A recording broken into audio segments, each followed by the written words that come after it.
For a long time we've been able to make buildings that look good. We've been able to make cars that look very real. The level of realism goes up and up and up. With previous kind of technologies that you'd use, like facial motion capture, we didn't really ever feel that we could pull that off. You could never really tell whether someone was lying or not. With this technology, what you see is what you get. I'm always happy to help the LAPD.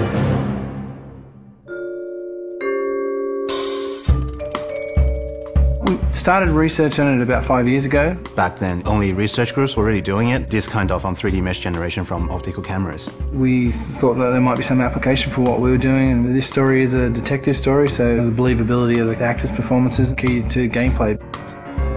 That's one of the key strengths of our system. We can actually see all the subtle features that animation traditional ones just can't do. Cole Phelps, traffic. What have we got?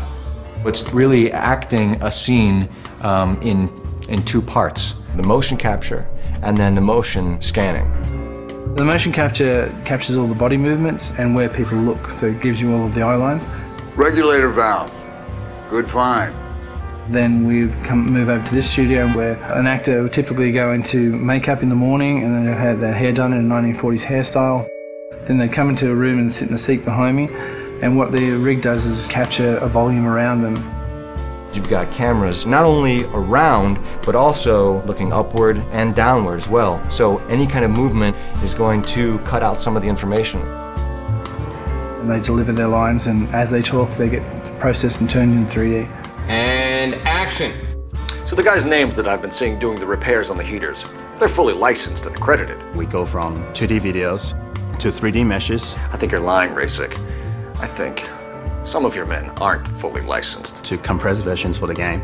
I think some of your men aren't fully licensed. You're desperate to cover your sales. The level of detail is just so high that they're just like a real person in life. You're gonna lose your wife and probably end up in the big house. I hope she was worth it. Being in the depth analysis room is a process that most people have never experienced. It's such a new technology. It's a constant close-up is what it is, but it's a close-up from 360 degrees. There's something pretty special about knowing that you will be recreated, but in another type of form. I saw myself today. Blow it off, Cole. These artsy-fartsy types always get a little flighty. It's me. LAPD, drop the weapon!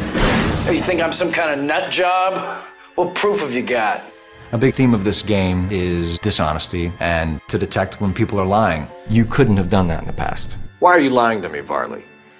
The better you are at reading people, the more things it'll reveal, and the story goes different ways if you do that. The only way you're going to get rid of me is to give me an answer. You're out of your depth here, detective, and you're asking the wrong questions of the wrong people. Having this realism really helps. You're literally talking to that person and then seeing how they behave by asking questions.